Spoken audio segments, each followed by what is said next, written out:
Welcome, everybody, to a special edition of the East Coast Rams podcast. For those new to the podcast, I'm Zach Maier, joined with my co-host, Ashton Spencer. Ashton, we're finally in Super Bowl week. How's everything going? It's going good. A little under weather, but I'm getting back and strong just in time for this great matchup. I'm very excited for our guest and to talk some Bengals. I feel like Bengals being in the other conference and in a very, very unique setup. Just like Rams fans haven't really paid attention to that team. We didn't face them this year. We faced them, I think last time we faced them was in 2019 in that London game. And I think Bengals fans are trying to get that out of their head. So I'm just excited to get that kind of unique perspective. And I'm looking forward to a really entertaining game. I think this is going to be a great matchup for both sides. And it won't lack in surprises and entertainment. Yeah, so we brought in a Bengals expert to give us Rams fans an idea of what we're up against in the biggest game in probably the world of sports. So, like I mentioned in the last few episodes, that I'm a Cincinnati native. Grew up in the Bengals territory, and my whole family's Bengals. So there was only one person who came to my mind when thinking about what kind of guest we should have on the show, and that is actually my uncle Chris. Hey, Chris, how's it going? Hey, Zach. Hey, Ashton. It's great to be here. Thanks for having me. So now, Chris, I pitched this idea of getting you on the pod, not just because you're my uncle, but because of your expertise in various sports, including the NFL and especially with the Bengals. You're a lifelong fan. For 7 years you were a draft blogger for the Bengals and for doing NFL draft. With 3 of those where you actually owned your own NFL site. Followed that by 9 years working as a content manager for ESPN Stats and Information Group. So just wanted to kind of throw that out there for those listening to kind of get some credibility behind you. How was that experience? Well, I mean, it was great being part of the blogging and podcasting world, like in its infancy. Back we're talking almost 20 years ago that I was writing as a Bengals blogger. Did that, as you said, for 7 years. Became an NFL draft blogger, and I've ultimately had my own NFL draft website as well as my own NFL podcast. And then obviously switched it over to the job at ESPN when I had that full time. Had to move on from that, but it's just great. Being back here is just a great chance to reconnect with that a little bit, and just really awesome to see where the world of podcasting and blogging has gone since then. Awesome. So, well, let's get started. Let's get into some talk about the Bengals and the Rams. So Bengals are about to face up against the LA Rams in Super Bowl 56, something I actually never thought I would have to say. The last time the Bengals were in the Super Bowl, I wasn't even born yet. I was like 4 months prior to that for being born. But how are you feeling about the Bengals? How are you feeling with the Bengals going into this season? I think the easiest thing to say is cautiously optimistic. And when I say that, I mean, like, maybe they'd be a surprise playoff team. I mean, this team is way ahead of schedule. As we were talking off air before the show, this is a team we looked at seeing them maybe make the playoffs. But their real breakout was going to be next year or the year after. So very much cautious optimistic. You had Burrow coming off the knee injury, but he showed so much promise last year. Offensive line was a concern. You didn't know what you were getting defensively, but you knew that this team had talent. And I don't think a lot of people nationally had recognized the level of talent this team had. And it was just a matter of getting things to break in the right direction. So it's just great to see how things played out and enjoying the ride. So, going into this season, over the last 2 years, you've had Zach Taylor, who was a former quarterback coach with the Rams. It kind of looked like this might have been his last year if he didn't prove that, they were more than they were actually a winning team. What do you think made the big difference this year that brought so much success? Well, and I think that number one, I give the Bengals credit, for staying the course with him. I mean, most coaches would not have had the opportunity coming off the first two seasons that he had to come back and have that third season with the team. I mean, if you looked at the Vegas odds, I believe he was the coach most likely to be fired first this year entering the season. And then you just look at this tremendous turnaround. And I think one of the things that's most important to think about when you look at this Bengals team, and what I mean by staying the course, it's not a matter of that they went in and had a bunch of quick fix and panic moves to try to make sure that they won this year, but sacrificed for the future so Zach could save his job. But they really stayed committed to the plan that Zach Taylor brought in 3 years ago when he was first hired, which was, fixing the culture, improving the defense through free agency, upgrading the offensive line, things of that nature, just things that they really tried to stay the course with. That I give them credit for being patient like they were. And it's just something you don't see in today's NFL very often. Yeah, I just want to piggyback off of that and say the culture thing I think is an underrated value in the NFL that people don't realize. Like a NFL locker room culture can make all the difference. And I know for the Rams, we had a very bad culture until Sean McVay came in, and to see that a piece of that left, and with Zach Taylor, he was able to put in what I assume is a really awesome culture in the Bengals. Like a franchise that hasn't seen a winning culture in a few decades, it kind of like the Rams, just to see them embrace that and be able to change it and take advantage of the season, it's very impressive. Well, and I really want to just follow up on one of the things you said there, Ashton, is this kind of like because they had won a playoff game in 31 years, people still associate this Bengals team as not having, as just being this franchise of failure. And the one thing you got to look back at is since 2000, when they brought in Marvin Lewis, or about 2000, I can't remember the exact year, they've been, a relatively competitive team. But the one thing Marvin never was able to do was break through in the playoffs.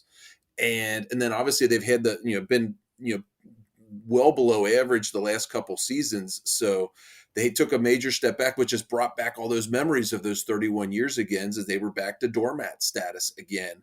And I think it's given people a chance to recall and see that, they haven't been as down for as long as people think, but getting that playoff win was so huge for them. I mean, it just took forever to get there. I mean, I was in high school at the time, dating myself there a little bit, back the last time that they had won a playoff game, which is just hard to believe. And just one of those things I never really thought about until we actually won that game. What that period of time was like. I mean, as Zach said before, he wasn't even born yet. So, going into the season, we saw the Bengals. I mean, we really got to see them from the Rams perspective going into the playoffs. I mean, obviously, when you kick out most of the teams, it's really easy to focus on the games that are happening in the playoffs. So the wins against the Raiders, the Titans, and the Chiefs to get to them to this level. But what have you seen has been their most notable wins in the regular season?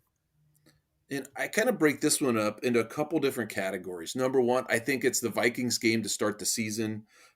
That's the one that set the tone for the year, highlighted some of the potential. And then you had the sweeps of Pittsburgh and Baltimore.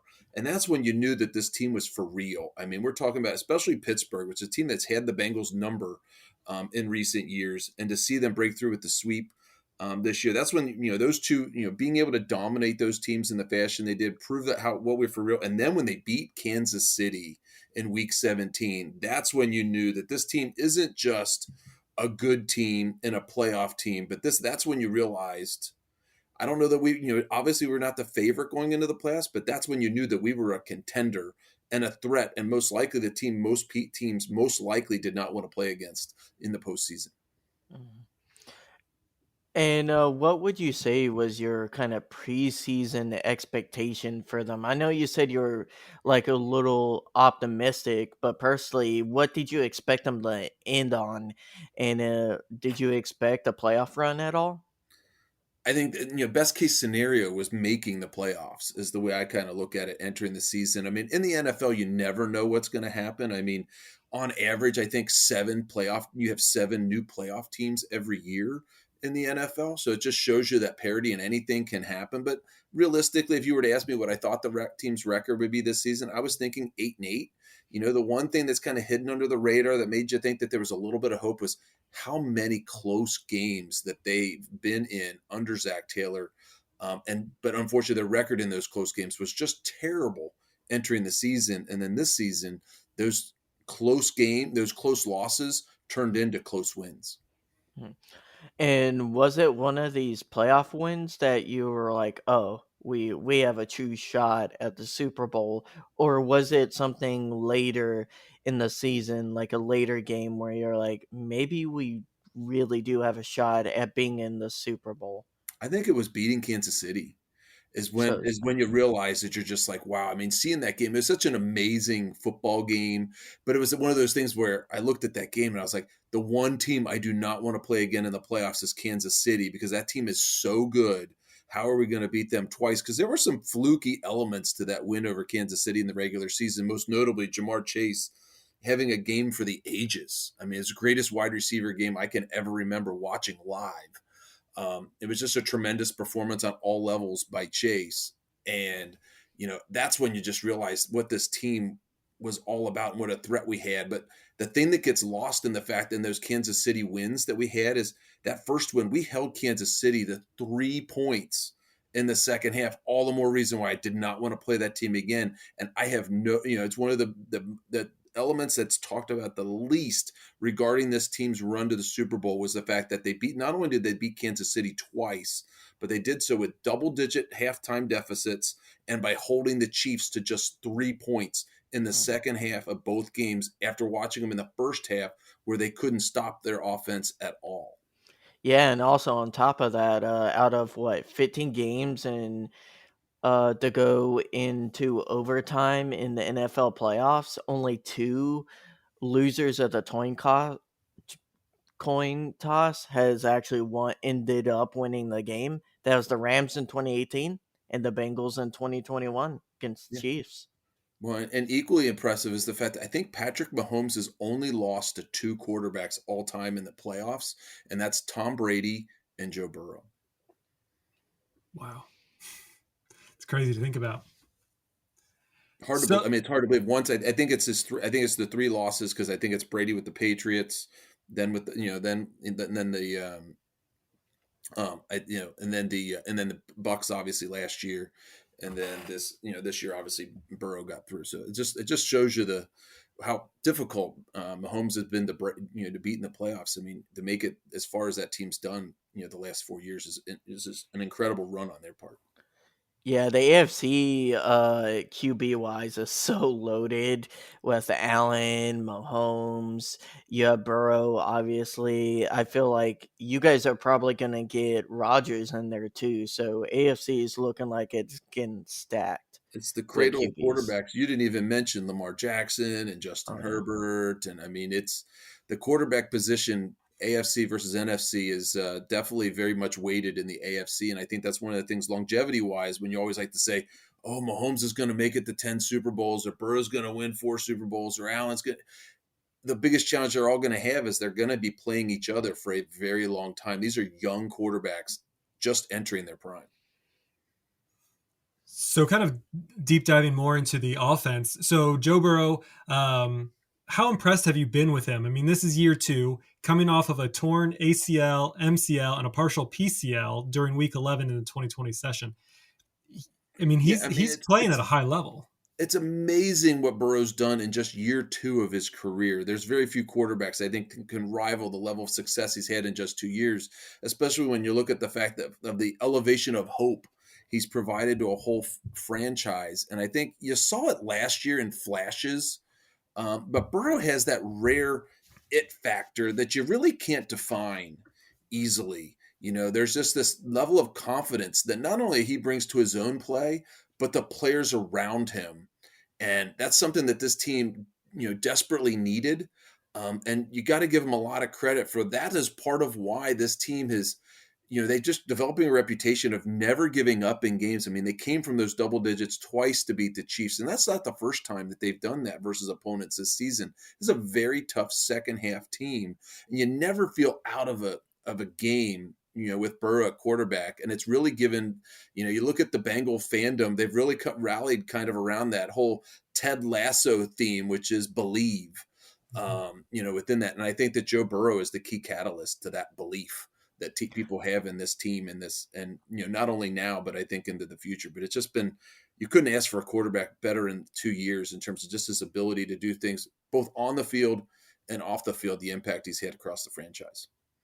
Yeah, I was actually doing a YouTube channel at the time when he was drafted, and I told my brother-in-law during draft, and on one of our videos, I was like, I like Joe Burrow the most out of any QB prospect after Mahomes was drafted.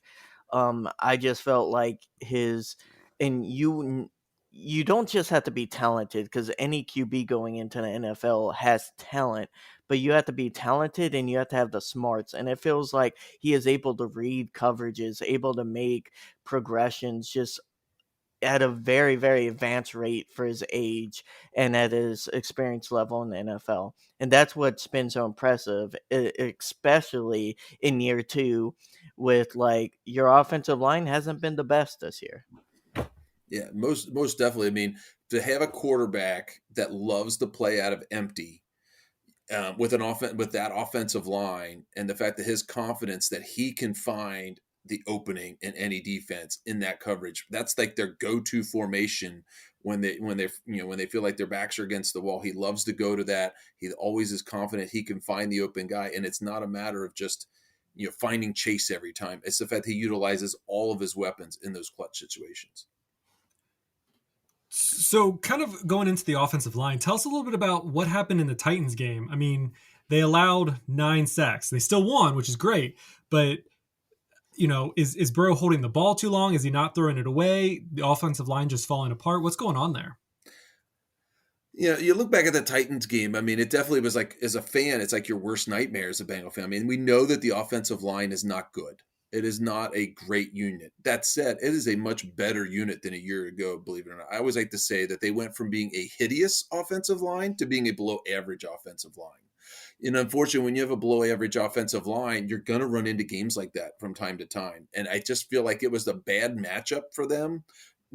In two reasons, and we'll get to the combination of why this brings me to the Rams and why I have similar concerns, is that one of the things that the Titans did a lot of is they did a lot of stunting inside and were able to utilize that to bring interior pressure. And if there's anything that will rattle a quarterback more than anything, it's interior pressure, as Ram fans know. I mean, Jeffrey Simmons was just a wrecking ball in that Titans game.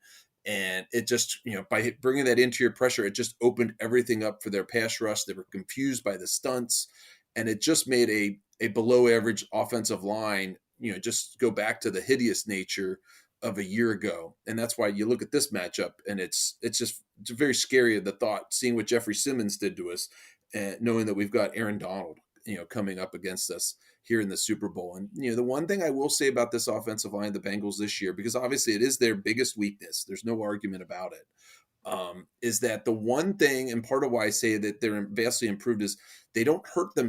They still allow the sacks, they still allow pressure, although I don't think it's at quite the same rate, but they don't get a lot of penalties on the offensive line this year. Whereas last year, they were a false start penalty waiting to happen, constantly getting false starts and holding calls. And the penalties have been vastly reduced this year. I mean, actually, the Bengals overall are one of the least penalized teams in the NFL. And I think the offensive line's improvement in that particular area has helped make their porous play a little bit better as a result. But I have nightmares of Aaron Donald. Mm. Yeah, if Zach Taylor is listening, don't worry. That 80 guy, he's not a big deal. Just leave one block on him at all times. Yeah, No, like you said, I think that's a big deal, not having a lot of penalties, and that's one thing Sean McVay brought into LA was a really, really good enough culture, like really good at executing plays without causing penalties. And people don't realize when you don't shoot yourself in the foot, it makes it a lot easier to win the game. Yeah, most definitely. I mean, those are the things that you have to avoid. I mean, I'm sure that, that's what every team talks about, is to avoid putting yourselves in those third and longs, especially when you have a weak offensive line. You just cannot put yourself in that situation. And because then they know exactly what you're going to do. And it just makes everything defensively so much easier when you do that to yourself. So they've avoided some of that more often than not this year. Ironically, if you look at the playoffs, they allowed, 9 sacks versus the Titans, but in the other 2 games, I think they've allowed 3 combined. So they've played better in their other games offensive line wise, but it's still my biggest concern. It's the match as a Bengal fan. The matchup to watch is how the Bengals offensive line does versus the Rams pass rush in particular. Do Well, you think having Joe Mixon helps out a lot too. You would think so, but the challenge is, and I think part of this is part of what magnifies the Bengals offensive line struggles is they don't run the ball especially well. I mean, Mixon's averaging about 4 yards a carry. I mean, Mixon's a pretty solid running back, but in clutch situations when the Bengals need to get a 3rd and 2, they almost never run the ball because they do not trust their offensive line to consistently open up holes and to get that push up front. And it puts even more pressure on Burrow. And that's one of the areas where Burrow's been especially strong this year, has been in those 3rd and short and passing, to convert those situations. Yeah, I noticed a lot of quick slants by you guys and a lot of like really good screen passes against the tight ends. And I feel like against a pass rush like the Rams, that could be very useful. You got to be able to keep your the ball out of your hands going quick. You don't want to hold on to it long and give Von Miller and 80 any time to get up the field. And I do think you guys are built to kind of, as long as you're not getting behind by too much, stay in the game using a lot of different tools, tricks, um, and just with those amazing receivers, like you don't really need to throw 40 yards down the field because Jamar Chase can get 40 on his own. Yeah, I mean it's gonna be really interesting to see how they scheme around that pass rush. As you just said, I'm expecting a lot of quick passes and some screens, to kind of to slow that pass rush down a little bit. Hopefully get into a rhythm early on offense in that regard because I don't they'll try running the ball, but I have a feeling that won't be as effective. I think one of the key things is going to be, are the Bengals able to take those shot plays that when their offense is really humming, they're able to hit a big play or two here and there. That's been one of the biggest differences in this offense this year, is their ability to get those big plays. That's one of the biggest things that Chase in particular has brought to this offense, and we haven't seen much of it in the playoffs. They have not been able to get those big plays. They've had to work the ball down the field, and as a result, the offense, while very effective and Burrow's playing very well, the offense has not had a great game in the playoffs just yet. They've had great plays and they've had singular moments, but they have not had a great offensive game that we've seen at many aspects of the season. Oh, I definitely think you're going to get like a 70-yard touchdown against us, against Darius Williams, or I could definitely see Weddle giving up. Like you guys are just built to bomb us at least once in this game, and I already setting up my expectations to have one of those deep balls go to Jamar Chase and have him just take it over probably Eric Weddle or like Darius Williams, because Darius Williams has taken a step back from a great 2020 season. He's been all right to average this year.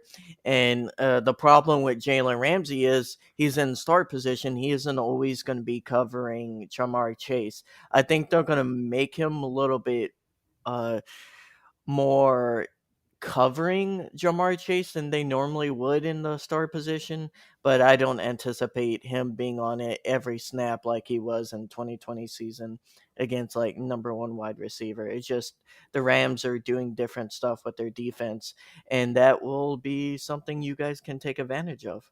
Yeah. Well, one of the things I'm curious to see is how do the Bengals find ways to get Chase the ball, as you just said, because Jalen Ramsey is going to be a tough matchup on him. And you've been noticing as the season's progressed, those shot plays haven't been as available to Chase. And one of the adjustments they've had to make as an offense in the latter half of the season is it's not, it's finding ways to manufacture touches for Chase, which has led to some of those great plays like that play against the Chiefs in the regular season, where he basically outran the whole defense. And he's been getting a lot more yards after catch than he did previously earlier in the season. I mean, I've noticed that he's been doing also a lot of jet sweeps. He seems to be trying to do a lot more of maybe what Deebo Samuels was doing with the 49ers. But is that something that the Rams are now on to? They know that they're going to try to get him the ball, and that's going to be their number one target to remove him from the game in other aspects. Well, I'm sure that most teams, what you're seeing most teams doing against them lately is they're trying to make people other than Chase beat them. And the Mhm. Bengals have the weapons to do that. And when you look at the jet sweeps and stuff that they're doing, that they're using Chase with, and they use Boyd with and whatnot, that's straight out of the Rams playbook. For the most part, that's where you see the influence of Sean McVay in the Bengals offense, to be honest.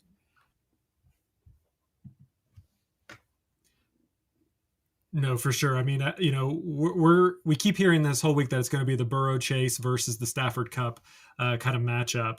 What are your thoughts about the differences between those two, QB wide receiver combos? Well, I think this is a great question that you're asking here because I think it's, when you think of it, as you look at the Bengals offense, you think Burrow, Chase, and obviously the Rams, you think of Cup, Stafford. And I think they're very different in the way that each of those offenses utilize those individual players. In the case of Stafford and Cup, I mean, that is the key to the Rams offense this season. I mean, 145 catches this year. Makes up 40% of their receiving yards. He beats you out of the slot primarily, which will make the matchup with Mike Hilton in particular very interesting. And then, and it's also been seen that one of the things I think that's making the Rams even more dangerous as you get to the postseason has been the emergence of Odell Beckham. It makes them so much harder to defend and it makes it so much harder to take Cup away. And it's almost like that Cup's going to get his yardage because they're going to manufacture the touches to him, and you're trying to minimize what everybody else does. Now you got Beckham, another weapon that makes it them even more dangerous. But I think that is the key to the Rams' offense's Cup. Whereas when you look at Burrow and Chase, the Bengals' offense doesn't really revolve around Chase. Rather, when Chase gets going, it just means the Bengals offense is more opened up.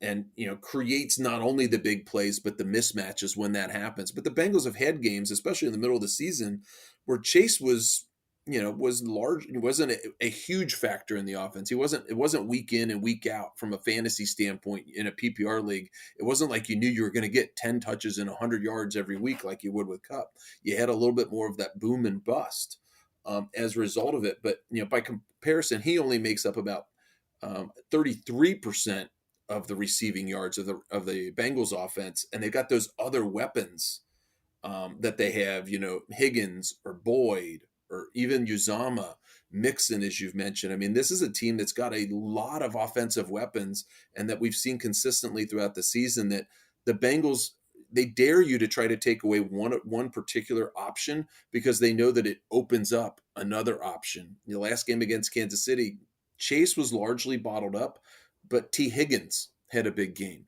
That's the type of thing with the Bengals offense and the way it's set up currently. It's kind of there's a little bit of a pick your poison type of thing. And the one thing we know more than anything is opponents are in the playoffs have been looking to take away the big play, which is why I think we've seen the Bengals offense sputter a little bit more in the postseason than they had during the regular season. Still good, but not at the great level that we had seen previously. Yeah, it's kind of funny how closely these two teams kind of mirror each other with how they're structured, how they have a whole host of weapons to draw upon. I know, like, a lot of people don't realize, like, Stafford has a great connection with Tyler Higbee. He won't be playing, but our backup tight end has been playing great. You got Van Jefferson getting a few catches. You even had a seventh round rookie, Ben Skoranek, almost have a catch in the conference championship. He just dropped it. So there's a lot of different pick your poison elements to both teams. It's going to be a big deal to try to close down Cup, try to make sure he's bottled up during the game by the Bengals defense. How exactly do you think they can achieve that going against all the different weapons we have? Well, and I think that's going to be one of the big challenges that the Bengals have defensively is number one, what do you do versus Cup? And what I anticipate is they're going to use, Mike Hilton is going to be the primary defender. He's one of the top nickel corners in the league. And so he does good in those short spaces. They'll probably give him safety help over the top to help, avoid the big plays. And they'll also probably, man up Awuzie on Beckham as much as possible so that they can make players. They're going to try to make the Rams use players other than Cup and Beckham to beat him as best they can. Cup and Beckham, you can't take them away. It's just not possible, but you can hopefully minimize their damage by marking those players up as well as they have. And I think the other thing the Bengals are really hoping for is that they can get pressure with their front four. They're much more, they'll blitz on occasion. They'll manufacture pressures. Hilton's actually a good blitzer as well, but they're not going to be able to do that as easily because they're going to need him on Cup.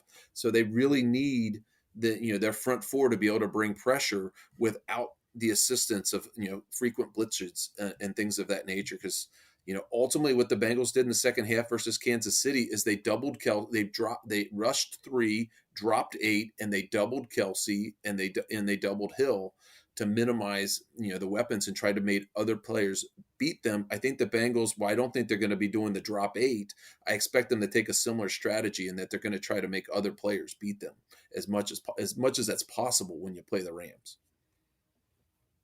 Well, I actually think they'll probably try to do drop eight most because that's been one of the top five defenses Stafford has struggled with this year is the drop eight style of defense. I think the problem with just trying to straight up Manning Cup is they'll put him in the back running back position, and then next play he'll be back uh, in the slot, and then he'll go straight on the outside. And if you're doing that and trying to keep one guy on it, especially like a slot corner, I don't know how well that's going to stretch your defense. Like they will move Cup to every position on the board, and he has catches from every position. They'll put him in tight end because he can block a run.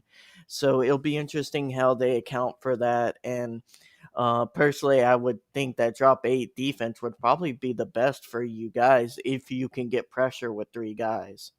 Yeah, I mean, if they can, I mean, that's the key. Can they? The Bengals somehow did that versus Kansas City, especially late, as they just got in Mahomes' head a little bit. I think in terms of just not being able to see the field properly. And because the one thing I can tell you is I do not think the Bengals are going to have Hilton shadow Cup all over the field. That's not going to happen. If Cup's in the slot, Hilton will probably be covering him the majority of the time. If he goes to the outside, they're going to go with Apple. They're going to go with Awuzie and match him up. The Bengals have been comfortable with their corners this year, putting them in the coverage, and obviously keep an eye out for Jesse Bates. He's one of the. He didn't have a great regular season. But he's having a tremendous postseason. He's one of the best center fielder type safeties in the NFL, and probably the key free agent the Bengals have after this season to keep an eye on as well. But tremendous postseasons, bringing that market value for him back up once again. Yeah, I love your guys' safeties. They're just excellent young safeties, and if you guys can keep them, they'll be a big piece next year for you guys. So for me, one of the reasons why I don't think they will do a drop 8 is just because of our running game, and I don't think that they are going to risk letting Cam Akers go off if they drop everyone back. That's kind of my opinion. What are your thoughts? How the Bengals don't? When I look at their stats, they're against the run. They haven't been so great against that. I mean, they're not. I mean, they're not tremendous at it. This is the Bengals defense is very much a bend but don't break type defense. This is not as good as much improved as this defense is. It's still not a dominant defense. They've had dominant stretches, most notably those 2 second halves, versus the Chiefs.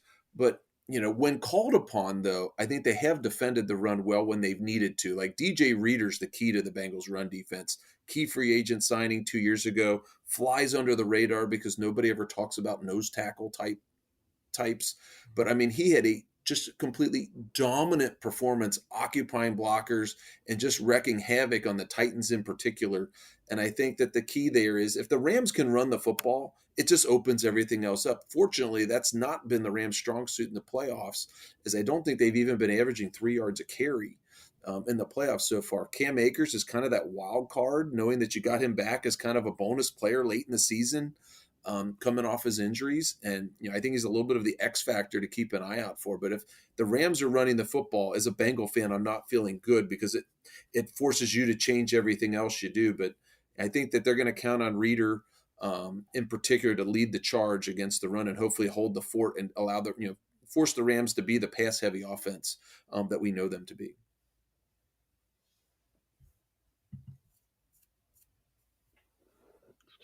I Uh, mean, you also have to remember to take some of that, at least last two games, with a grain of salt, just because of facing the Buccaneers and 49ers.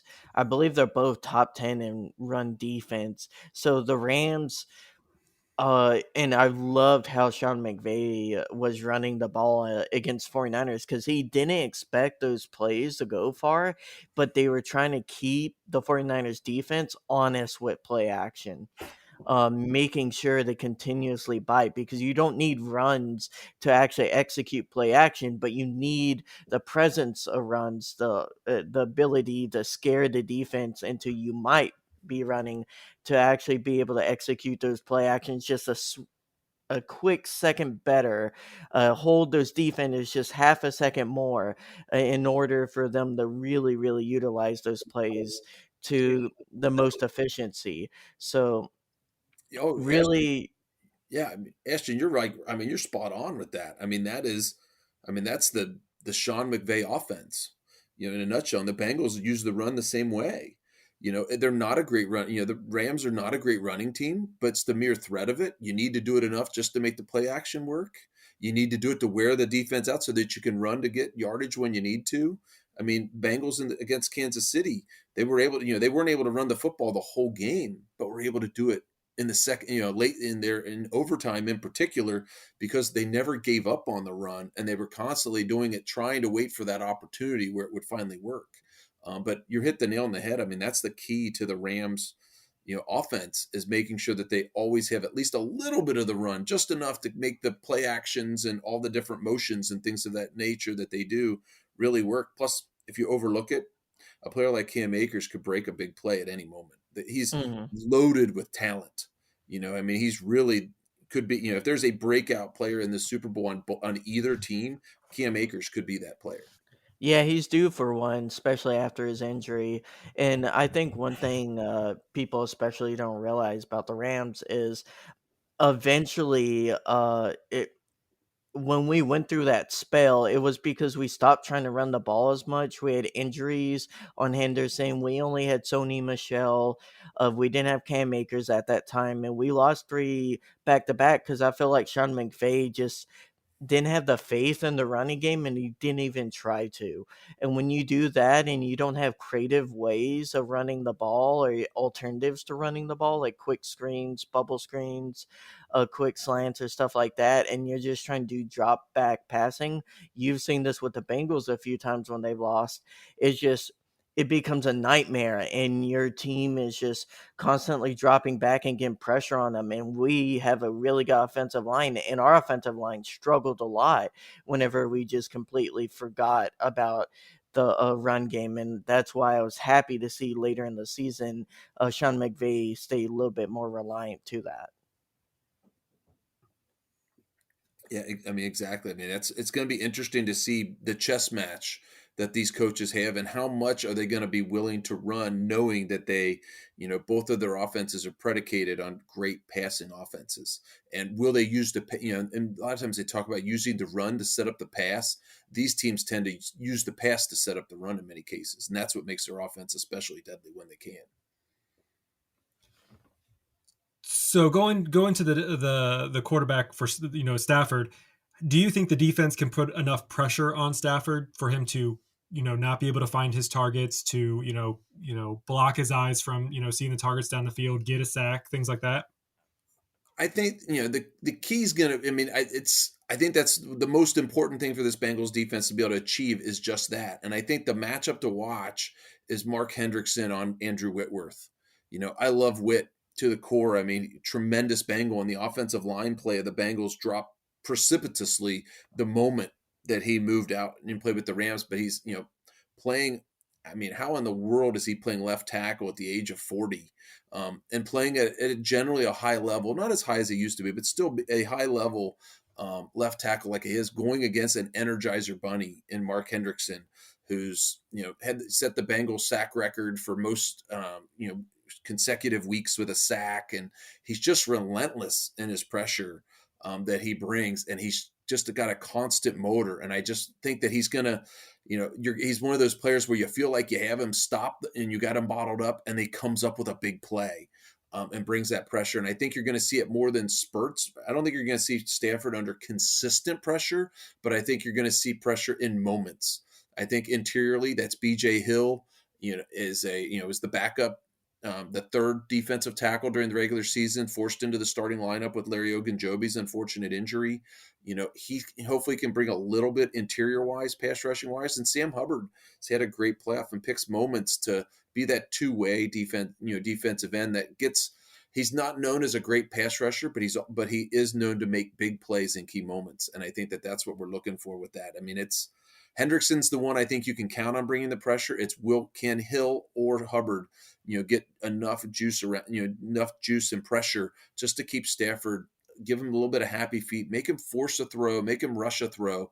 That's Stafford's bugaboo is when he has a tendency to trust his arm a little bit too much, which is what can lead to those interceptions that tend to be frustrating at times throughout his career. That said, he's been very clean in the playoffs so far with just 1 pick versus 6 touchdowns. All right, so kind of going into some of our final questions that I have for you.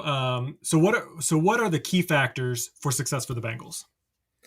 If you could summarize it. Yes, it's trying to be as brief as I can. I think number 1 is avoid big plays on defense. Number 2, they need to get into a rhythm on offense, and they got to get into that rhythm early. The Bengals have a tendency to be slow starters at times. I don't think they can afford to do that in this game. And then the other one that I think is one of the keys to the game in general is success on first down on both sides of the ball. They need to keep the offense, in good situations down and distance wise, because that's what's going to open up those shot plays on offense. And that's what's going to unleash the pass rush on defense if they're able to achieve that. What's the sack threshold, in your opinion, that the Bengals can go up to and still win this game of Joe Burrow getting sacked? I'm not worried about the sack count.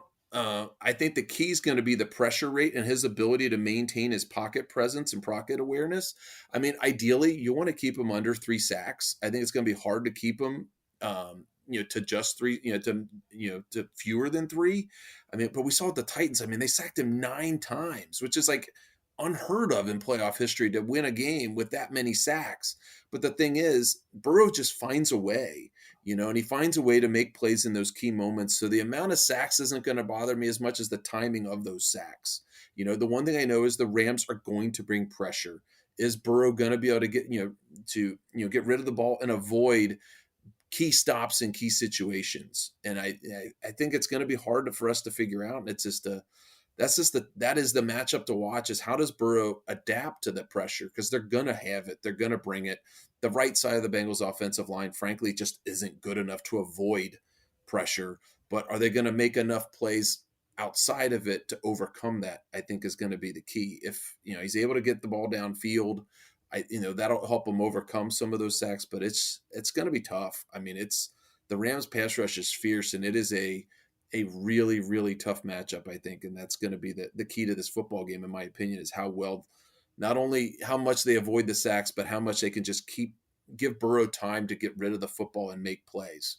He has not had a lot of that time in the playoffs. And I think as a Bengal fan, you can only hope that this is the offensive game where the offense breaks through. Cause I think they've been winning these playoff games as much for their defense as they have for their offense.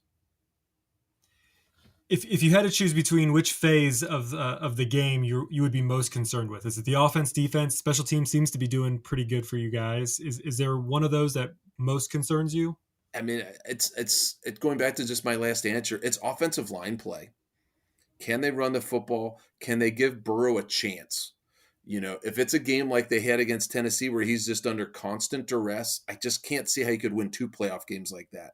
And it's the offensive line play in general is the key to this football game, in my opinion, for the Bengals. How well that line can hold up.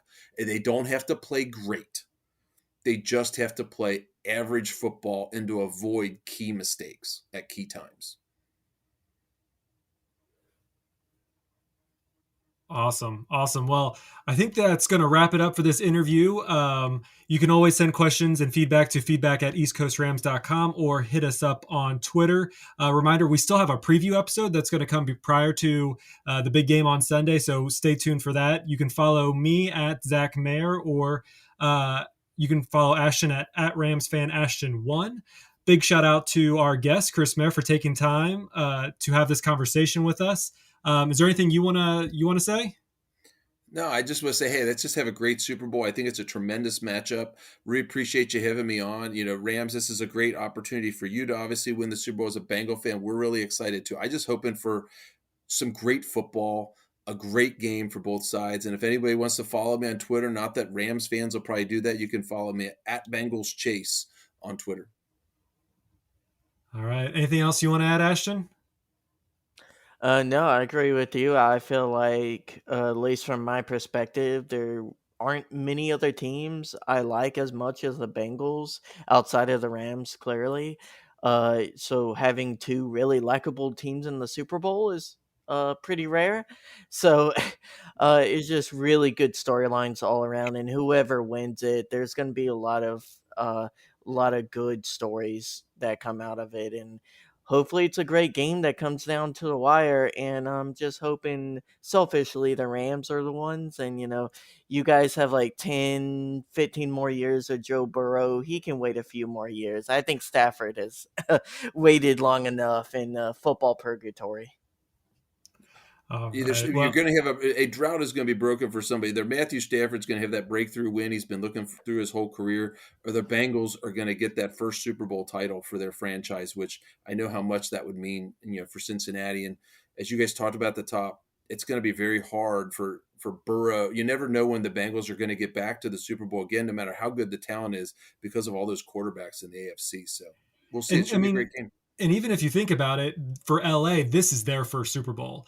For most fans who live in the LA region, a lot of them weren't St. Louis Rams fans. They're now coming back to being LA Rams fans. So even this kind of clears up a winning drought for the LA Rams. So really looking forward to the game. Obviously, the Bengals have a special place in my heart with all my family rooting them on, and I get to watch everyone's Facebook posts cheering and supporting them. And I'm kind of like in my lone little corner on Twitter with my Rams family. But I appreciate everyone who has listened, liked, subscribed, and shared this pod. If you haven't, please do. The Ramily is truly the best, and we will catch you next time.